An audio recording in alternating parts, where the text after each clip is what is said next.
as part of a winning team in the Global Mayors Competition C40, Reinventing Cities. The competition was created to identify revolutionary sustainable technologies that can help us to fight climate change. Out of 400 entrants, we were chosen and given the opportunity to develop valuable public land. This is a landfill that was capped 40 years ago.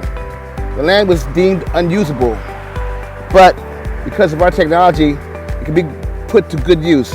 We're going to have a food processing and food education facility right here on this piece of land.